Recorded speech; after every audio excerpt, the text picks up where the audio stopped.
Hi, everybody out there in video land. No, this is Barry Strauber from Carlson Cowork, and this is Carlson Cowork Conversations, episode number 3. We have Jennifer Sertl talking about her company, talking about being an entrepreneur, and just talking about the life that she's now created for herself with what she's doing, and we're going to have fun. So stay tuned. Here we go.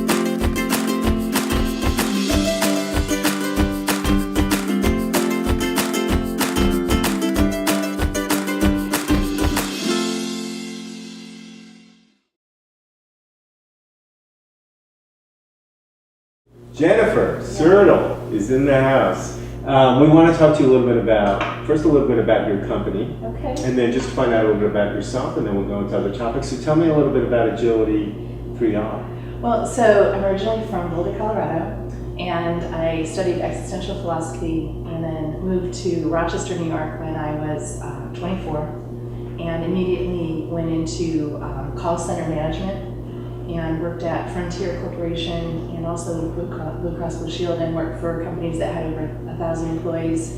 And I had never considered business as a career. I didn't study business in college, but it ended up that learning about mental models and learning about logic and then learning how to relate to people and understanding that communication. I'm thinking of Wittgenstein, who said that the limits of my language are the limits of my world. And all of a sudden, it became a wonderful time to actually have a background in philosophy and also have experience in business.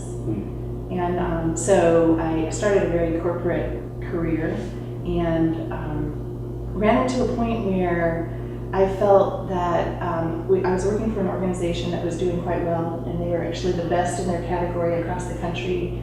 And what I had noticed was that although we were excellent and getting a lot of awards, there was this internal apathy. And at the same time, Thomas Friedman had written The World is Flat. And he had this wonderful proverb that he shared that actually came from Africa that said, every morning a gazelle wakes up, it must outrun the fastest lion. Every morning a lion wakes up, it must outrun the slowest gazelle. In the morning, whether you're a lion or a gazelle, you better start running. And that hit me is that although we were winning, I didn't feel that we were in great condition. And so when I started Agility 3R in 2006, I wanted to start a company that really helped companies, not necessarily in competition, and certainly market share was part of the conversation, but really was about, are you in mental condition, so that if in fact there are changes and disruptions in the market, you actually have the foresight and the discipline in order to pivot. Right. So essentially, people going out into sort of the battlefield of corporate world. You're giving them strength, and you're giving them the knowledge and the capabilities of being able to succeed in that world. Is that true? Well, yeah. I mean, I think what's really difficult is that so ultimately I'm a behavioralist that has tied behavior into strategy. And so if a company is competing on know-how, adaptability, and velocity, we can go in and create a behavioral model so that individuals in that company know what they can practice to strengthen their ability to make decisions quicker for velocity, their ability to be knowledge experts if it's know-how, and actually to be more flexible if it's adaptability, right? And so the idea is that a brand and a promise to the market is actually made through micro choices, small choices made by employees inside. Right. And so if you treat each employee as a branding agent and every decision as a branding amplifier, it then becomes more important how well do people execute inside.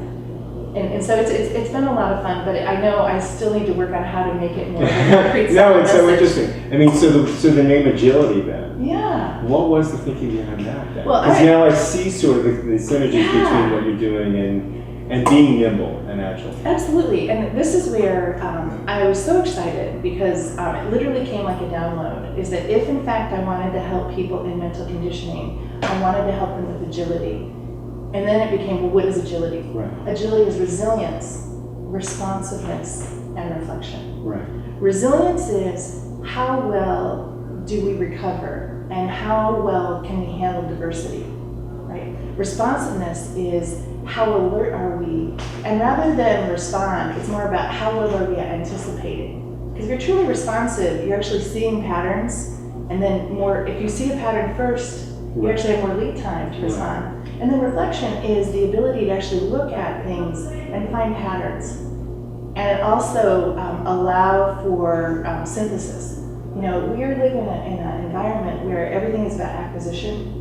You have all this knowledge and you're reading all the time or whatever, and the issue is that just because you have exposure does not mean you can integrate it. Right. People read good to great, and then they come and tell me, Jennifer, I read good to great, now which should I read? And I said, really? Because if it hasn't changed how you operate as a leader, then you can read it again and again and again, as I do. Like there's a few things I do them again and again because it takes time for information to actually change behavior. Right. Well, to some degree, then every company would need your help, or to some degree, every company would need to go down this path of looking at these things, because at some level, they're all sort of going through the same world and the same challenges, and would need to sort of understand this kind of stuff, right? Yeah, absolutely. And I would say every company needs every company needs a behavioralist.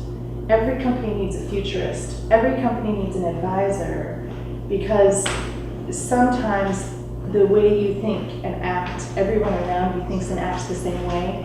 And homogeny, I have a statement that I hope people really get, is that familiarity can be dangerous, right? Right. And we live I have to say, in the Western culture, in Western New York, we're lucky because we don't have multiple currencies. We don't have a lot of multiple languages, right? There's a lot of things that other people in globalization get practiced in complexity. We don't. Right. Everybody looks the same, acts the same. It doesn't act the same, but uses the same amount of money, and I'm getting off track. What I really want to say is that I love to help as many people and companies as I can. Every company needs outside perspective to gain perspective, and there are many really talented advisors to help support that process. Right. Do you see you have sort of a distinctive proposition, a distinctive sort of value that you bring to it? Yeah, I would hope so. I've chosen to be a boutique versus a real scalable company, and I think that I have a very integral mind, and that I always weave in. We have 4 generations at work now, and so the examples that you use, and the music that you use, and the images that you use really have to hit. If you ever read Gail Shealy's Passages, it's at all times I'm communicating to 4 generations in the workplace. I happen to think I'm really good at it, and that I have a Jackson Pollock mind, and so I think what makes me unique is that I'm pretty introspective. I'm really well read, and I'm also very brave. And brave in that I ask really hard questions, and I've also gotten thick skin knowing that there's a level of truth a leader can hear. And as a consultant, learning where those thresholds are is very difficult. I've lost some really great work because truth causes severs. Right. And so that's why I say I'm brave. This is an interesting job. Yeah. Yeah. Because it's emotional. Because there's an engagement in a relationship that happens. It doesn't sound transactional. It sounds like you go in and start to sort of uncover and get a little deep into the psyche of what's going on, and that, like you just said, that might take a little bit of a relationship building, because you don't want someone to just say, no, that's too much. Yeah. Because your intent is to just make it better, to just sort of wow. I love that you bring that out, because it's rigorous work, and it takes courage. It takes courage both as a facilitator, and it also takes courage of the business. And I have to say that why I love being a boutique is that I've really been able to self-select who I work with, and it is, as you pointed out so well, very intimate. And you have, if you're in the psyche of the company and you're with the psyche in place, you have enormous responsibility. Right. And I have to work very hard on my own, with my own coach, with my own stuff, so that I really can be an observer. and brave and have other revenue streams so that my revenue isn't, because I'll tell you, if your money depends on things, it actually impacts your biases. And as much as I try, and I do cognitive bias research and all of that, I know I have bias. And so I hope people hear that that the ability to choose who you work with and understanding the enormous responsibility that you have, it's a lot of weight. And I work at a way in which I can handle the weight. And also that I'm really, I have to say, you said the word emotion. I love the people I work with. I feel so lucky to work with them. But being in business now 16 years, it was hard learning what my criteria were. And I would say any entrepreneur that's out there is that as soon as you can, begin to create criteria, and begin now to say who you'll say no to and why.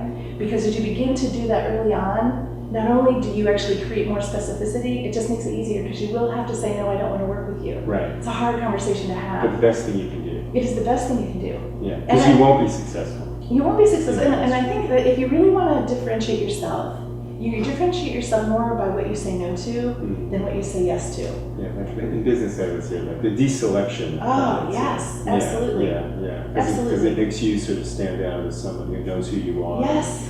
Put a stake in the ground and say, this is what I do, Yes.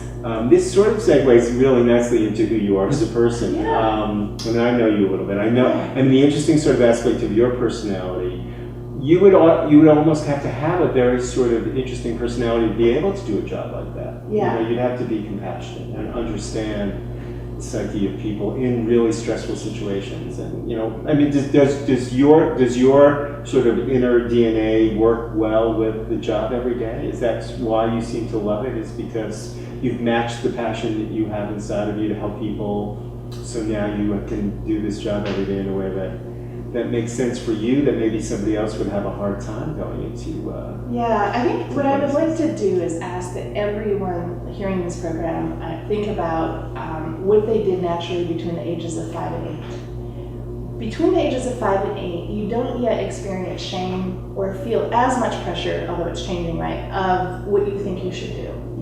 Because I think that a lot of people went into careers and are now at a point where they're learning in the gig economy that they have to pivot. And instead of pivot for responsibility, people are pivoting towards passion, right? And a lot of insight in what you're great at happened before you knew you had to get a job. Right. So I remind people that. What I found as a coach, I did CEO roundtables for Vistage for a while and all of this, I found that a lot of the value came when I was a listener, when I was a mirror, and when I brought in poetry. Right. You know what I mean? So I started to learn. It took a decade, right? Thank God it didn't take 2 decades, right? Well, it's interesting that you didn't go down sort of a proven path of what other executive coaches. You're not saying like, gee, I looked at the competitive landscape and I said, well, they're doing this and this is great. Yeah. You created this very unique path. You've looked at your life and sort of used it as a leverage and a foundation for creating a really unique path that really truly helps people. And that's so beautiful that you say, because like you walk the path by walking. Right. I wouldn't know what I would need except I'd be listening to someone and I'd say, oh my God, I wonder if this poem will help. Right. I wonder if this song will help. Oh my gosh. And I didn't even know like what other people are doing because I was so into who are you. Right. Boy, do I have ideas for you. Well, what's interesting about the entrepreneurial experience is that I find most entrepreneurs, when they're really successful, do the same process, which is they look at who they are as people. Yes. They sort of go through this process, and they do a job that you, from the surface perception, think, well, that's like you're an executive coach. You do that, and when you realize what they're doing is they've taken who they are as people. And they've taken that position, that job, and they've made it so their own that you're not really doing it like anybody else. You're doing it in a way that sort of maximizes who you are, which is sort of a win-win thing. You're doing a great job for the people that you do a job for, but you're also using everything you have. You're sort of giving it your life story, which is great. Yeah. Do you love it though? Do you think is it still, after all these years, is it still very rewarding when you go into a company and you actually make a huge impact? Wait, I'm like, are you kidding, Barry? There's a tipping point going on right now. Really, like at first it was literally, who can I find that values this? But right now, Yeah. there's a huge tipping point. You know, in your branding work, right? Everyone is working to, how do we manufacture authenticity, right? Right. You know, so I have to say, Transparency and yes, authenticity. I would say the work is getting less heavy and more rewarding, in part because of the macro and things that have changed. And also teachers like you, I know when you go and teach, I mean, I love the fact that your work tells young men and women between 18 and 22 how important their point of view is in their life. Like, you're telling them things that we had, you know, I'm sounding like a grandmother, like, oh, we had to work forever to get there. But the work that you do is But so I think it permanent. starts, you know, maybe, and it's Yes. interesting how we sort of have that synergy together, Yes. because I'm telling them at a young age, Yes. you can do whatever you want to do. And there's a sense of like creating that inner person of who you are and Yeah. understanding that and cultivating that so you can then match that and see your place in the world. Yeah. Which is interesting, and you're just sort of been taking that as people can, you know, have businesses and start to have companies using who they are Yes. to create sort of a much better place for them. Yeah, Yeah. it's sort of interesting. Yeah, It's so rewarding. Yeah. Yeah. So what do you think about, you know, being an entrepreneur? What do you think about the idea of, it's easier route to sort of just get a job? Yeah. Do you think it's tough? You know, it's tough to have your own business. Yeah, I think we were talking earlier that if I knew how hard it really was going to be, I don't believe I would have had the courage to do it. No. Right? And yet, at the same time, I know I work in companies where a lot of the individuals do not have even LinkedIn profiles, and they don't actually have a very good digital imprint. And I think right now, everybody has to get that we live in a gig economy, and that even if you are gaining a salary in a company, that you need to actually think of your personal brand. Right. And you have to have a way to frame your value. And I'm not saying everybody has to be an entrepreneur, but everybody has to have a way to brand themselves inside a company as well as out. So Jen, that'd be awesome insight, is that you now have platforms that you can express exactly who you are. And you could be part of a larger corporation, which is fine, Right. but in this world, you have that blessing and beauty to be able to do that, which then could attract opportunities, which before you wouldn't have necessarily been able to do that. Now you have this sort of access and allowance to be able to show a lot of people exactly what you love.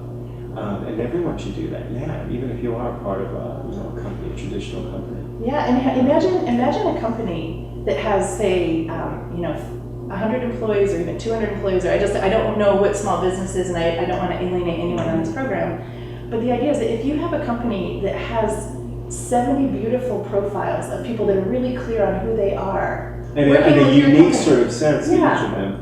Isn't that great for the company? It's amazing for the company, Yeah. because people now don't relate to brands, they relate to Right. people and Right. influencers. Right. And so having that much penetration in a company, that's the thing, a lot of individuals are fearful of losing control of their brand. Whereas the issue is that they actually gain access to a platform that's much more well Right. Distributed. Right. It's like a But the circulatory amazing system. value of that. Yeah. You know, as a CEO looking at it and saying, yeah, I have a pretty sizable place, I have 100 people, but look at the diversity. Oh my gosh. And look at the skills and talent and gifts that I cover across all this employee base. That's a pretty amazing thing, yeah. Yeah, it is. It's so cool.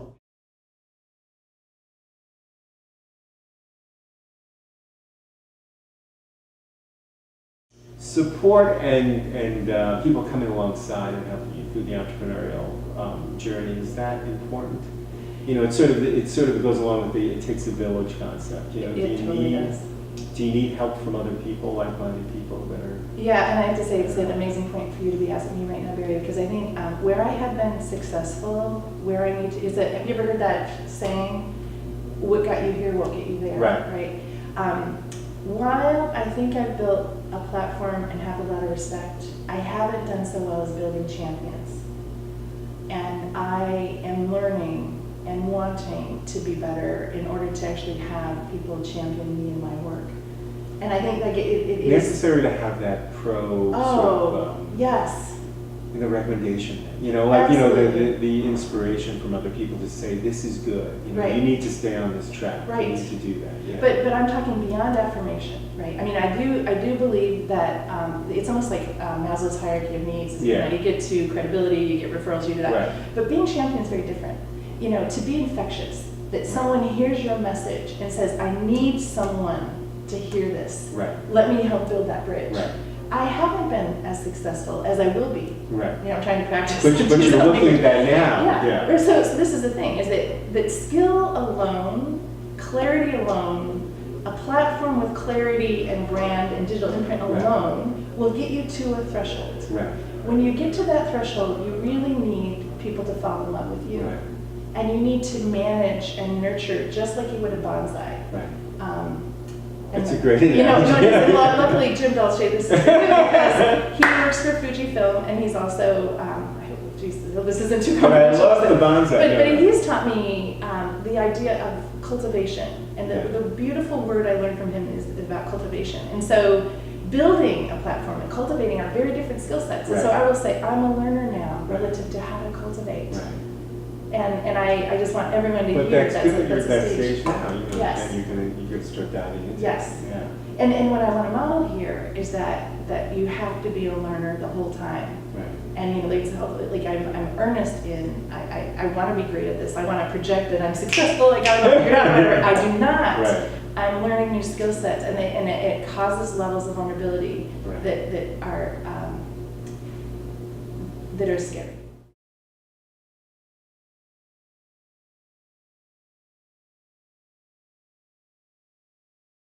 Great. You know, you're being so good about segueing as well, because if we are in a learning sort of mode most of the time, what do you think about co-working? Yes. As a concept. Do you think it is what you said, which is we are all learners and all, you know, and needing to get, you know, information infused in us all the time, and if we surround ourselves with an environment and people that are like-minded, does that truly work for you, and you see that as a concept that's going to go on and on? I believe in Western New York, we're actually behind. The whole co-working scene is actually 12 to 15 years old. And so I say that we have gone beyond being sources. We're conduits. If I say that, does that make sense? No, no, that's true. I mean, you're right. Yeah. So knowledge and awareness and trends are moving at such a pace that all I can do is identify key spotters that I need information from and connection with all the time. Right. And so co-working is vital. I even think organizations that are traditional should actually have some of their employees in co-working spaces, simply because the psychology of the space impacts. Right. And I think there's a move to it. There is. As a matter of fact, you know, you and Josh and Chris Cooley were so right in founding Carlson Cowork. And what I love is that when Jim Goff came and said, we thought we were renting spaces and learned that we're renting ideas. It's an idea. It's so phenomenal. And I think as soon as I found out about Carlson Cowork and knew that you were here and Josh was here and that Jim was part of it, I have been at Linden Oaks since 2002. And I literally, they wouldn't let me out of my lease. I had 2 leases because I just knew because of who you were. You know, like it's not the space. It's the mindset cultivating, going back to the bonsai. I feel like I'm a little branch on the bonsai tree, right? Is that you're cultivating a space. And you made it very clear, what is the identity? The identity is collaboration, community, and capitalism, right? Because there's this fear, you know, there's this, you know, I don't have to say much about what's going on in the macro relative to Republican versus Democrat, right? There's a fear that collaboration equals socialism, right? And I love that you said, no, we're going to make money, we're going to be successful, and we're going to learn together. And it's a democracy. And it's this space. and no, you didn't. You said we've got criteria. Right. It is not a democracy. Right. You may or may not fit. Right. This is where we're going. There's a deselection. It totally, you know. So you modeled the whole way, and so I feel lucky, geez, to be included. But I feel it's really important. And Carlson, people in Rochester, they're like, first of all, everybody has RIT, you know, U of R. So many people have grown up here, have family here, had careers here. That Rochester, Frederick Douglass, North, you know, that history, Susan B. Anthony, history. Whether or not, you know, we like where Kodak went, it was founded by a young entrepreneur, 21 years old. Right. You know, so we are. It's a great legacy of history. There's this space. There's something about the space. So here at Carlson, there's history. And it's so beautiful is the way it's doing is we're really honoring, as we talked before, Edward Deasy, Right. who, a U of R professor who's like a world expert on self-determination theory. Even Google, when they were doing their work on teams, used his research. Right. And what Dr. Deasy found was that if in fact you can create a community where there is confidence, autonomy, and connectedness, it will thrive. Right. You know, and so why is Carlson thriving right now? Is one is that we're not saying we're experts, we're saying we're conduits. And second, we have, you know, the real straight criteria around community, collaboration, and capitalism. And then third, people here experience a really beautiful sense of connectedness. There's a confidence, I mean, every single person here isn't like, I hope I'm successful. They're already successful. They come in, Right. they say, I want to be successful here, competence, right? And then finally, there's a ton of autonomy. We don't have a program. Like, you know, people are saying, well, when is your startup? Well, sorry, people here still select what they need. So, so to answer your question, Thank you, Jen. I love a co-working space. It's vital, and I feel really lucky to be in Carlson. No, you're so perfect about explaining what it is. Yeah, no, that's perfect. Yeah, it's true. One thing that we're adding as a question onto the Carlson Cowork conversations is, you know, in your time as being an entrepreneur, was there something, what was the craziest thing you ever did? Was there something that just was sort of like kooky, or you thought, oh my goodness, this is what it's like to be an entrepreneur, I have to, no, I have to do this, or Yeah, I think anything funny that sort of, funny. I think the hardest. No, because I'm trying to say, like, I'm not a funny person. I don't have anything funny. No, you're funny. I mean, in terms of, like when I wrote Strategy, Leadership, and the Soul, I hired Josh Pies to do a video. And so my entire marketing budget was just a video. In 2010, I literally, like my publishing company wouldn't do it. I just had this feeling that it should not be me, it should be a message. And it should be a message that can relate. And I was so mad because I had a publisher that they actually had to put their book on it. Because I just think, I don't, excuse my language, but I didn't want to piss on the beauty of the message, the brand thing. Right. But, you know, so for me that felt really important, and there wasn't evidence that it would be wise. Right. And I love the fact that it ended up being very wise. Oh, that's good. And so I think that was the riskiest thing. Riskiest, yeah. Because it was a huge capital investment. And there was no return, and it seemed like your entire marketing budget is this 3-minute video. Yeah. And how you know, and I just said, I don't know, but I don't care. And here's the thing, I didn't even know if people would read my book or not, but there was something I wanted to say. Yeah. And I think that's it, is that if you're really clear on what you want to give, think of it as a gift, is that you're really clear on what it is you want to contribute. Not only will you find a way, but you will give it. And the giving of that, you almost feel like I would die if I didn't do that message, I would feel incomplete. There was something that had to be done. But there's the personal brand sort of message, right? That you have this stuff inside of you, and if you're true to that, you know, I have this sort of great belief that doors open up because people see the true passion and the authentic sort of genuineness to it. And so you felt so strongly about doing that people were going to notice that. But I wish it was a funny story. I wish it was funny. No talent, like, do you juggle at all? Or Oh, jeez, no. Don't get me singing. I'm just not. If you want funny, you find someone Can we else. end the show with a little song? No. No, Yeah, maybe Amazing Grace, let me tell you. Jen, thank you. You've been awesome. This has been episode number 3 with Jennifer Sertl of Agility 3R. Awesome. Yeah. So stay tuned for the next episode. We'll be on soon, and see you guys. Take care. Thanks, Gary.